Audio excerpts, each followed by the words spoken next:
Hello students. Software, website, application इनको बनाते वक्त आप कोड लिखते हो किसी भी लैंग्वेज में। लिखते वक्त कुछ इंपॉर्टेंट चीज़ का ध्यान जरूर रखिएगा। वो सारी चीज़ें मैं इस वीडियो में एक्सप्लेन करूँगा। वीडियो लाइक कीजिए, कुछ पूछना चाहते कमेंट कीजिए। वैसे ये video special videos for developers playlist में जाएगा। अगर सॉफ्टवेयर बनाने नहीं आता है, वेबसाइट बनाने नहीं आता है तो webinstitute.com पे विजिट कीजिए। ये जो कोर्स है सॉफ्टवेयर इंजीनियरिंग, इसमें आप यही सीखते हो कि सॉफ्टवेयर, वेबसाइट, एप्लीकेशन कैसे बनता है। एक बार सिलेबस देखिए, हमारे सर्विस टीम को कॉल कीजिए अगर कोई कन्फ्यूजन है तो।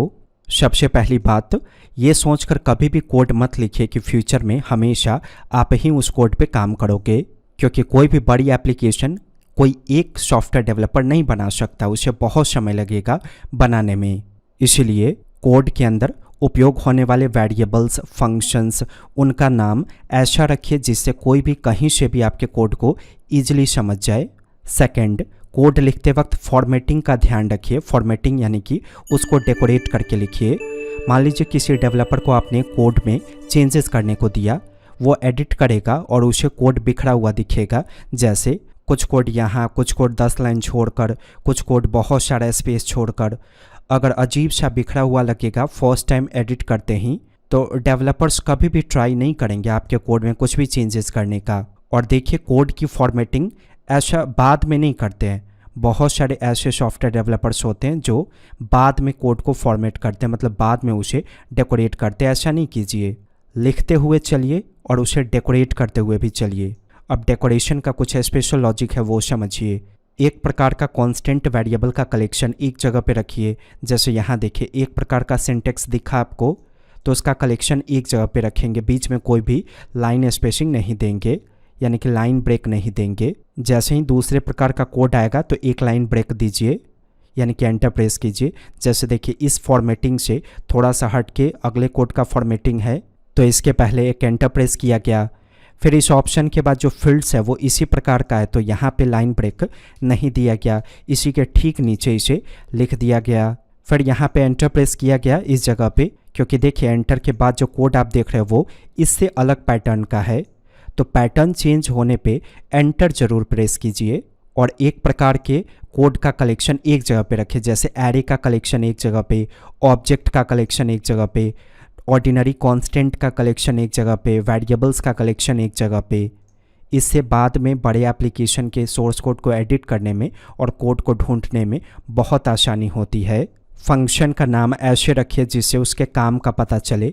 जैसे यहाँ क्या डिफाइंड है, गेट वीडियो ड्यूरेशन, मतलब इसे पढ़ के पता चलेगा कि इससे इस फंक्शन से वीडियो का ड्यूरेशन मिलेगा। जिस काम के लिए आप फंक्शन बना रहे हो उस फंक्शन का नाम शॉर्ट में ऐसा डिफाइन कीजिए कि नाम पढ़ते ही एग्जैक्टली पता चले कि इस फंक्शन से आखिर क्या काम होगा। अगला टॉपिक समझिए, ये बड़ा ही इंपॉर्टेंट है। कोड में आप कंडीशंस वगैरह लिखते हो, बड़ा ही इंपॉर्टेंट रोल होता है कंडीशन का। आपके सोर्स कोड में बहुत इस्तेमाल होता है जनरली एप्लीकेशन के अंदर। तो बहुत ज़्यादा नेस्टिंग मत किया कीजिए। हम ऐसे करते हैं ना, इफ़ के अंदर फिर से इफ़, फिर इस इफ़ के अंदर अगला इफ़, एल्स के अंदर फिर से इफ़। इतना सारा नेस्टिंग मत कीजिए। मान लीजिए अभी आपने कोडिंग की शुरुआत किया और आप सीखने के फेज़ में हो, तो उस केस में अगर आप नेस्टिंग यूज़ कर रहे हो तो वो 100% सही है, क्योंकि आप अभी सीख रहे हो। अगर आप नेस्टिंग यूज़ नहीं करोगे तो आपको पता ही नहीं चलेगा कि प्रोग्रामेटिक कंडीशंस कैसे फॉलो होता है। लेकिन सीखने के बाद, एक्सपीरियंस होने के बाद हमें कुछ ऐसा करना चाहिए जिससे मैक्सिमम नेस्टिंग ना करना पड़े। अगला पॉइंट समझिए, अगर आप जावास्क्रिप्ट का कोड लिख रहे हो बड़े पैमाने पे, बहुत ज़्यादा मात्रा में, तो ये सोच कर लिखिए कि जावास्क्रिप्ट यूजर के कंप्यूटर पे एग्जीक्यूट होता है। मतलब यूजर के कंप्यूटर में जो रैम है वो उपयोग होता होगा जावास्क्रिप्ट के सोर्स कोड को एग्जीक्यूट होने में।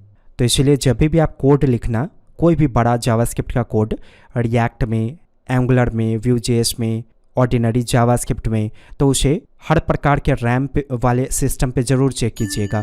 1 GB वाले सिस्टम पे रन करके देखिएगा, 2 GB रैम वाले सिस्टम पे रन करके देखिएगा, 4 GB वाले रैम पे रन करके देखिएगा। आपको अंतर समझ में आएगा। आप देखोगे कि 4 GB वाले पे परफॉर्मेंस आपके कोड का काफ़ी बेटर है, 1 GB पे लोड होने में ही टाइम लग गया। तो इस केस में आप क्या करोगे, कोशिश कीजिएगा कि आप अपने कोड में जो वेरिएबल्स फंक्शंस इस्तेमाल कर रहे हो उसका मेमोरी रिलीज आप कर सको। जावास्क्रिप्ट से रिलेटेड कोड लिखते वक्त हमें ध्यान रखना चाहिए कि वो कितना कम से कम मेमोरी उपयोग करेगा यूज़र के कंप्यूटर का। जितना कम मेमोरी उपयोग करेगा उतना फास्ट एग्जीक्यूट करेगा जावास्क्रिप्ट का कोड यूज़र के कंप्यूटर पे। कुछ टिप्स समझ लीजिए कि आप कैसे मेमोरी रिलीज़ करोगे। याद रखिए, मेमोरी तब रिजर्व होता है रैम में जब आपके वेरिएबल में कोई डेटा हो। नोटिस कीजिए, एक्स वेरिएबल में डेटा है, मतलब इसके लिए आपके रैम में मेमोरी रिजर्व होगा। लेकिन अगर इस वेरिएबल में मैं डेटा की जगह नल पास कर दूँ तो इसके लिए कोई भी मेमोरी रिजर्व नहीं होगा रैम में। तो जब आपका वेरिएबल का काम ख़त्म हो जाए तो वेरिएबल को सेलेक्ट करके उसमें नल असाइन कर दीजिए, तो मेमोरी रिलीज़ हो जाएगा वेरिएबल का आपका। बस इसी वजह से हम लोग कोड जावास्क्रिप्ट में ज़्यादा कोड ना लिखकर Vue.js में लिखते हैं, React.js में लिखते हैं, एंगुलर में लिखते हैं, क्योंकि ये छोटी छोटी चीज़ों का ध्यान रखा जाता है जब आप React, Vue.js या एंगुलर में एप्लीकेशन को कोड करते हो। तो अब एक तो मैंने एग्जाम्पल दे दिया कि वेरिएबल्स का मेमोरी आप कैसे रिलीज़ करोगे, ऑब्जेक्ट का कैसे आप रिलीज़ करोगे। लेकिन प्रोग्राम्स में सिर्फ वेरिएबल और कांस्टेंट या ऑब्जेक्ट्स ही तो नहीं होता है, फंक्शंस होते हैं। एक्सटर्नल URL आप यूज़ करते हो, वीडियो टैग के अंदर वीडियो आप लोड करते हो, ऑडियो टैग के अंदर आप ऑडियो लोड करते हो।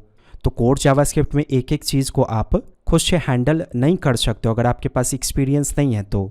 लेकिन वही अगर आप इनमें से कोई लाइब्रेरी फ्रेमवर्क यूज़ कर रहे हो तो आपको इन सब चीज़ों के लिए यानी कि मेमोरी के लिए ज़्यादा सोचना नहीं पड़ेगा। सीखना है ये सारा चीज़ आपको सॉफ्टवेयर डेवलपमेंट का कोर प्रोसेसिंग, विजिट कीजिए webinstitute.com पे। अपनी ज़रूरत के अकॉर्डिंग कोर्स को चूज़ कीजिए, यहाँ से React, Node.js, Angular, PHP, Laravel, या एक ही कोर्स में सब कुछ पढ़ना चाहते हैं तो सॉफ्टवेयर इंजीनियरिंग को चूज़ कीजिए। हमने फ़ी मॉडल ऐसा रखा है जिससे आप इजीली पढ़ सकते हो मंथली इंस्टॉलमेंट में। एक बार वेबसाइट पर ज़रूर विजिट कीजिए। वीडियो पसंद है लाइक कीजिए और ये प्लेलिस्ट ब्राउज़ कीजिए, स्पेशल वीडियोज़ फॉर डेवलपर्स। आपके काफ़ी काम का है अगर आप कोड करते हो तो। इसी प्रकार की और कई सारी जानकारियाँ आपको इस प्लेलिस्ट की वीडियोज़ से मिलेगा। webinstitute.com पर विजिट करने के लिए आपका धन्यवाद।